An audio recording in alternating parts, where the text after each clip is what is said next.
What emotions are going through you right now? I'm very overwhelmed because, like I was saying, you watch like 260 videos trickle down slowly. Months takes, start building this anticipation for what's going to happen, and you're like, start getting sweaty and nervous, and now we found out. It's just like a huge breath of relief to know that we're top 15. Top 15 and still with an opportunity to win at the national level? Yes, and that even makes me scarier to think about. I mean, I can't really speak in front of people, so just thinking that if I have to speak in front of thousands of people at the Teen Choice Awards, I'm going to get really nervous. But you'll do fine. I mentioned this to Nick about the competition of this I'm sure is exciting. Yeah. But I also understand that this is important to you just because of what you're hoping to accomplish with the video. Yes, I mean, and there's one thing is that we love making films, so it's taking a positive message into a film, but it's also, there's so many other videos that are so good that we've seen online from the other competition, and so, hopefully we can get it down, but it's really nervous, and I wish everyone the best of luck. I'm wondering, are we starting to get it that it's not good to pick on somebody, regardless? Yes, and I'm a high school girl, so I've seen a lot in my time of being here in high school, and I think that progressively, as you get older, you start to realize that what you're doing is stupid and what other people are doing is wrong, and it comes with maturity as well. But I think if we could hit it at a younger age, then we'll start to realize that everybody can be friends, and if not friends, you don't need to pick on somebody. Good life lesson. It is. Thank you. Thank you so much, Greg. Was it difficult to know what to do when this topic approached itself? Somewhat. I mean, I've had experience with Mr. Fatheree's class about coming up with an idea and shooting it. But for this, it was different because it had a set topic.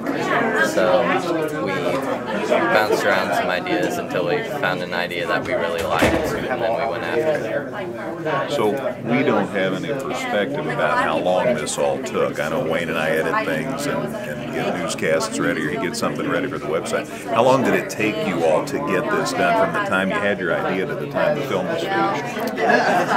I think it took a little bit over a month to get it all done. We spent 2 days shooting, and then we ended up taking like 2 or 3 weeks actually editing. So, plus all the time planning before we actually shot. So, yeah, about a month. So the fact you're in the final 15 is exciting because everybody likes competition. I mean, you're a tennis player. I know you like to win. So that in itself must be exciting for you. Definitely. I mean, it's always good to win, but it's also good to do what you love and help a cause at the same time. And being a high schooler, I know you hear all the time people trying to judge people and class people and rank people. And what are your goals for the video in regard to getting rid of some of that? Well, I'd kind of like it to help even just a little bit. If it stops one person, then I'm happy with it. Thanks. Thank you. I know you've made more than a few movies in your time. What about this one is special? Well, Greg, it's the first time I've had a chance to actually work with some of the students from my class that I was an alumni of, and I am an alumni of, and it's a great opportunity to give back to the class. It's given me so much as far as, kind of just passion and goals to reach. This filmmaking is what I want to do, and it's what I love, and it's what I live and breathe every day, and it's been a great opportunity to kind of work with not only Nick and Christy, but also work with the class in general, being in here, leading up to the film festival back a few months ago, and it's just been great to kind of be a part of the magnificence of the multimedia class again. It's re-energizing, and I think this has kind of given me that extra little fuel injection, if you will, to kind of keep going and keep pushing and keep making great films, hopefully. Now, you've dealt with some challenges in your life. Did that add any importance to this? Well, you know, I try to always keep that in mind, because I think it's important to show that challenges don't need to stop you from reaching your goals and reaching your potential, and finding a passion and finding a drive.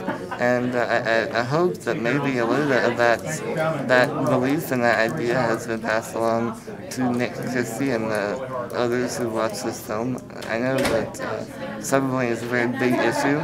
Bullying in general is a very big issue right now. It has been in the past, but maybe hasn't received the awareness it deserves. And hopefully, my challenges are sometimes pale in comparison to some of the challenges that people face.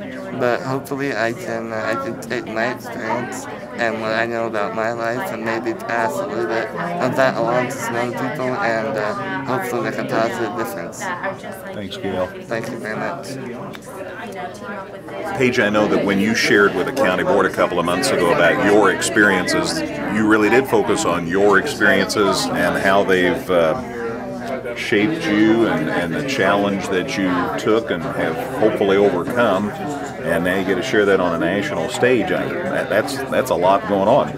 Yes, it is. I'm very excited to go to California with Christy and Nick. And it's awesome for them to be a voice also and trying to make a difference in cyberbullying and bullying, and trying to make it higher. Like, what my main goal is to make tougher laws on bullying and cyberbullying. I went to legislators. I went to also Washington, D.C. to talk about what my story is all about, and I'm just hoping one day that there will be tougher laws, and hopefully that parents also know better not to bully, because my bullying is also through the daughter and their parents.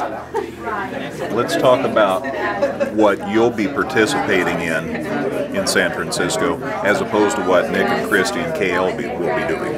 I'm more behind the scenes and knowing what's going to be going on. I'm actually going to be on stage helping them hand out awards, helping them. It's kind of like if you watch the Grammys, that's what it's actually going to be like. I'm going to be helping them get on the stage, have them do their talking, and I'm just going to be kind of just standing in the back. So.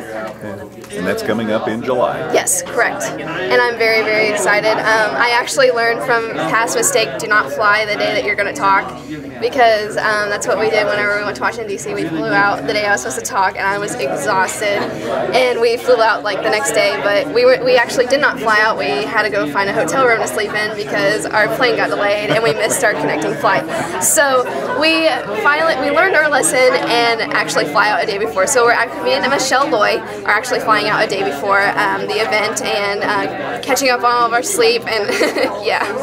I never know who's going to be listening to a newscast at any given time, whether it's going to be someone young or someone old. I don't know. What message would you have for them, regardless of who it is? Do not be afraid. Be a voice for everybody. If somebody is bullying you, talk about it to somebody else, because if you hold it in, it's going to bring you down, and that's what leads to kids to suicide, peer pressure, things like that. You have to talk about it. That's what I did. I talked about it to my parents, and my parents took action to our administration for our school, and that's what you need to do. You need to take a step to make bullying and cyberbullying stop. Thank you. Thank you. My Rolodex is trying to comprehend all the different things in which you've had an opportunity to participate in. I'd have to think this is among the top. You know, in the last month, we've had 2 kids be asked to fly out to the UN for a premiere of new world broadcast, One Day on Earth. Now, these guys have had the opportunity to participate in the No Bull Challenge, and it's just exciting to see these guys actually take it out of the classroom, take this on their own, and say this is something we think is important, first of all, and then something, secondly, we want to do a great job at. So I'm very excited to see them take what we learn in class every day and take it to the real world. The thing I try to remember, though, is that kids in Effingham County have the opportunity to do these great things, instead of people saying, well, we're just Effingham County, we're just Effingham Unit 41, what we do. Well, and that is a good point, and I really want to thank the administrators and the board and everybody in this community that bonds together to help these kids have a real world life experience, because there aren't a lot of programs like this around. And one of the things when we go out and talk, you don't expect to find world-class filmmakers in Central Illinois, but you do find them here, and these kids are a prime example of what's going on. I think they got a real shot at going out to San Francisco and winning the whole thing.